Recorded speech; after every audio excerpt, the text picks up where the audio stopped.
Hello everyone, welcome back to my channel. आज मैं आप सबके साथ शेयर करने वाली हूँ मैक्रो टीचिंग लेसन प्लान और टॉपिक रहेगा ऊ तक।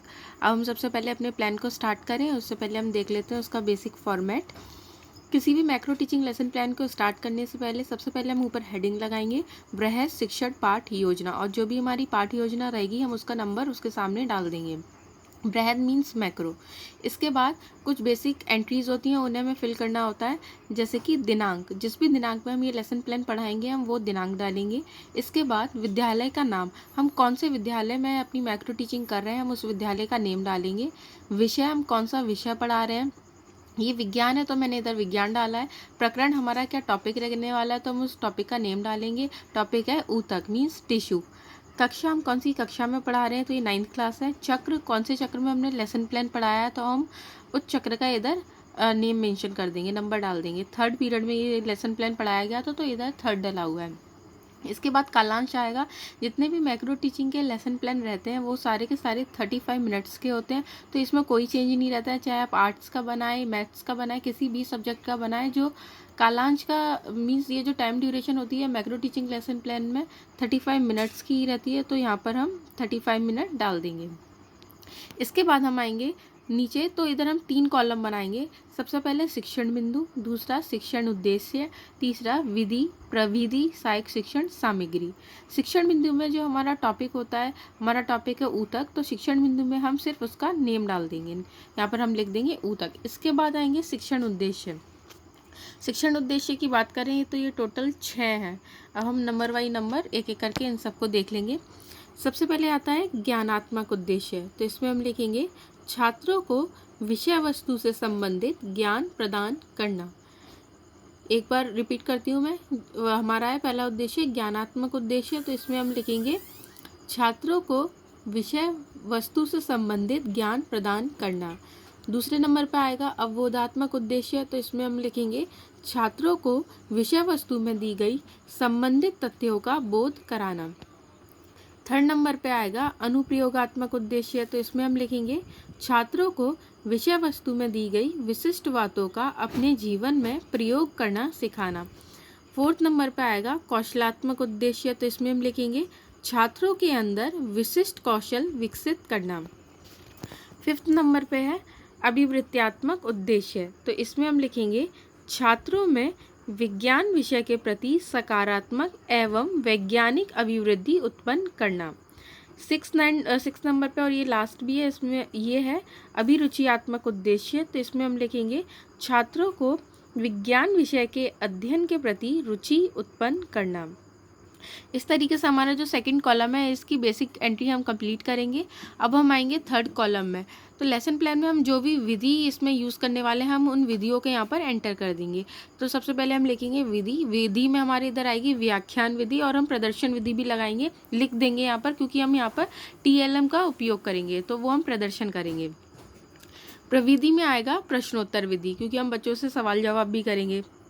सहायक शिक्षण सामग्री में आएगा विषय वस्तु से संबंधित या पाठ की कक्षा उपयोगी सामग्री। जो हमारा TLM रहेगा तो जो हमारा टॉपिक से रिलेटेड है, हमारा उससे रिलेटेड ही होना चाहिए TLM, तो वही लाइन हमने इसमें लिखी है विषय वस्तु से संबंधित या पाठ की कक्षा उपयोगी सामग्री। इसके बाद हम सेकंड पेज पर आएंगे। सेकंड पेज में हम लिखेंगे सबसे पहले जो हमारा रहेगा हेडिंग वो होगी पूर्व ज्ञान। पूर्व ज्ञान में हम लिखेंगे छात्र छात्राएं विषय वस्तु से संबंधित सामान्य जानकारी रखते हैं। इसके बाद प्रस्तावना आएगी। प्रस्तावना में मैं अपने माइक्रो के लेसन प्लान्स में बता चुकी हूँ, अगर आपको प्रस्तावना सीखनी है तो आप वो लेसन प्लान्स को एक बार फिर से देख सकते हैं। प्रस्तावना के लिए हम 2 कॉलम बनाएंगे। सबसे पहले छात्राध्यापिका क्रिया, दूसरी छात्र क्रिया। छात्राध्यापिका क्रिया में हम पहला क्वेश्चन लिखेंगे मनुष्य सजीव प्राणी है या निर्जीव, तो बच्चे इसका जवाब देंगे मनुष्य सजीव प्राणी है। अब जैसे कि हम बताते हैं ये सारे क्वेश्चन जो है क्रिस क्रॉस होने चाहिए, और जो हमारा आंसर है उसी से अगला क्वेश्चन बनाया जाएगा। तो अब दूसरा क्वेश्चन आएगा सजीवों की रचनात्मक और संरचनात्मक इकाई किसे कहते हैं, क्योंकि हमारा जो पहला आंसर था वो था उसमें सजीव आ रहा था, तो अब सजीव ही उठा लिया और दूसरा क्वेश्चन हमने सजीवों से बनाया। क्वेश्चन है सजीवों की रचनात्मक और संरचनात्मक इकाई किसे कहते हैं, तो बच्चे जवाब देंगे कोशिका को कहते हैं। तीसरे नंबर पर आएगा कोशिका के समूह को क्या कहते हैं, तो बच्चे इसमें निरुत्तर हो जाएंगे और यही हमारी समस्या निकल आएगी। अब हम इसी समस्या को आज बच्चों को क्लास में एक्सप्लेन करेंगे। इसके बाद हम एक उद्देश्य कथन लिखेंगे। आज हम लोग ऊतक के बारे में अध्ययन करेंगे। ऊतक मीन्स टिश्यू के बारे में आज हम लोग क्लास में अध्ययन करेंगे। इस तरीके से आप देख सकते हैं, ये फर्स्ट पेज है, फर्स्ट पेज, और इसी के सामने सेकंड पेज। अब हमारा जो काम शुरू होगा वो होगा थर्ड पेज पर। ये थर्ड पेज है और ये है फोर्थ पेज। सबसे पहले हम थर्ड पेज देखेंगे। थर्ड पेज में सबसे पहले हम प्रस्तुतिकरण लिखेंगे। प्रस्तुतिकरण के बाद हम 3 मेन कॉलम बनाएंगे। सबसे पहले शिक्षण बिंदु, दूसरा अपेक्षित व्यवहार परिवर्तन, तीसरा छात्राध्यापिका कथन। शिक्षण बिंदु में हमारा जो टॉपिक है हम उसका नेम लिख देंगे। हमारा टॉपिक है ऊतक, तो हम ऊतक इधर लिख देंगे। अब आएगा अपेक्षित व्यवहार परिवर्तन। अब बच्चों में क्या क्या व्यवहार परिवर्तन देखने को मिलेंगे हम वो यहाँ पर लिखेंगे। तो अपेक्षित व्यवहार परिवर्तन भी हमारे 6 पॉइंट हैं। जो हमारे पहले शिक्षण उद्देश्य में थे वही सारे पॉइंट हैं, लेकिन जो शिक्षण उद्देश्य में हमने इधर लिखा था उससे यहाँ पे चेंज हो जाएगा। इनके अंदर जो कंटेंट आएगा वो थोड़ा सा चेंज होगा। नंबर 1 है ज्ञानात्मक उद्देश्य। तो इसमें हम लिखेंगे छात्र छात्राएं पाठ से संबंधित ज्ञान प्राप्त कर सकेंगे। सेकंड है अबोधात्मक उद्देश्य। तो इसमें हम लिखेंगे छात्र छात्राएं विषय वस्तु से संबंधित विशिष्ट तथ्यों का बोध कर सकेंगे।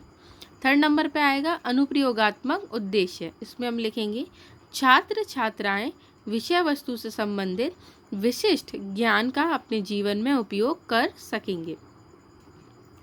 फोर्थ नंबर पे आएगा कौशलात्मक उद्देश्य।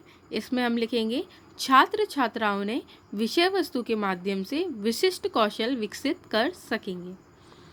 इसमें एक थोड़ा सा डिफरेंस आप देख सकते हैं अनुप्रयोगात्मक और कौशलात्मक में।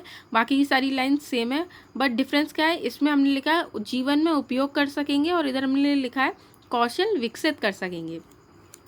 फिफ्थ नंबर पर आएगा अभिवृत्त्यात्मक उद्देश्य। इसमें हम लिखेंगे छात्र छात्राओं में विज्ञान के प्रति सकारात्मक अभिवृत्ति का उत्पन्न हो सकेगी। सिक्स एंड लास्ट अभिरुचियात्मक उद्देश्य। तो इसमें हम लिखेंगे छात्र छात्राओं में विषय के प्रति अभिरुचि उत्पन्न हो सकेगी।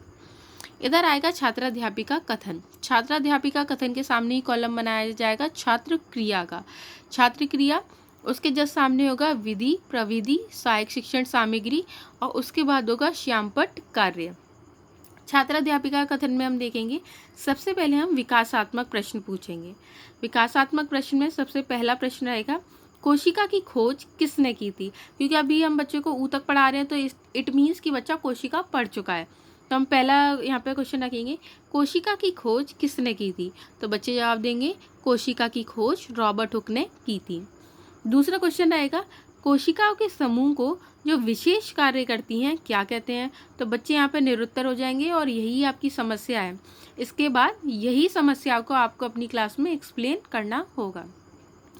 लेकिन इसके आगे विधि में हम लिखेंगे प्रश्नोत्तर विधि, क्योंकि आपने बच्चों से प्रश्न किया और बच्चों ने आपको उत्तर दिए, तो इधर आ जाएगा प्रश्नोत्तर विधि।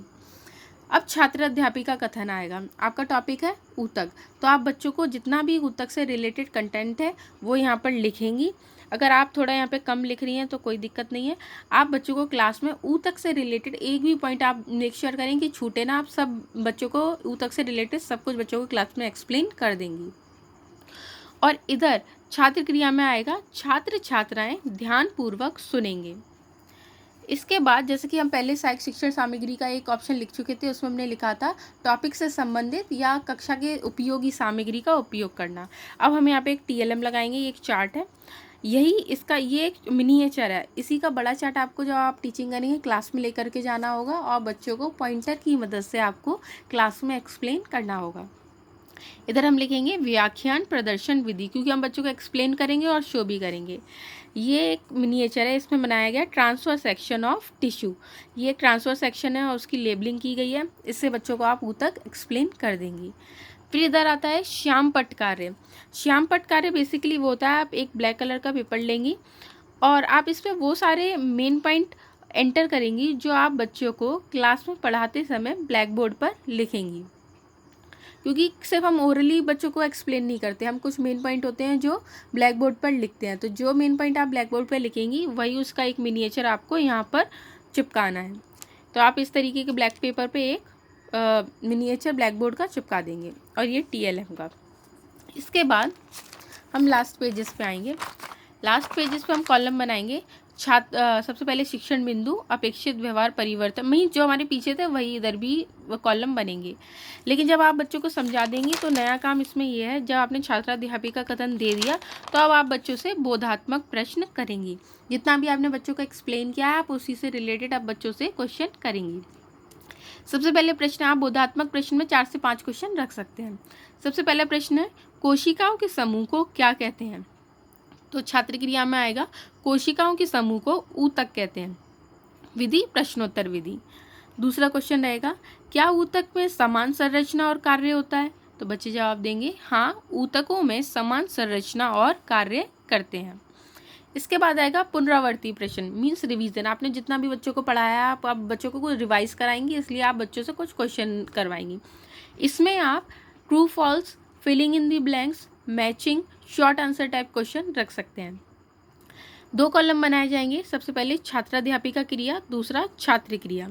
पहला प्रश्न रहेगा, ऊतक शब्द का प्रयोग किसने किया था? इसमें भी आप 4 से 5 क्वेश्चन रख सकते हैं।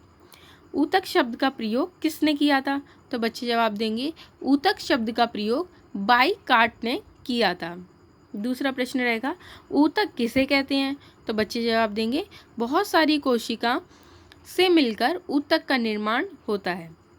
तीसरा प्रश्न, ऊतकों की संरचना किस प्रकार कार्य करती है? तो बच्चे जवाब देंगे, ऊतकों की संरचना समान ढंग से कार्य करती है। प्रश्न नंबर 4 एंड लास्ट, पादपों में पाया जाने वाला ऊतक क्या कहलाता है? तो बच्चे जवाब देंगे, पादप ऊतक कहलाता है। इसके बाद जब हम ये पुनरावर्ती प्रश्न है, ये 3rd नंबर का कार्य है। इसके बाद 4th नंबर पर रहेगा कक्षा कार्य एवं निरीक्षक कार्य। तो इसमें आप लिखेंगी, छात्र अध्यापिका कक्षा कार्य का निरीक्षण करेंगे।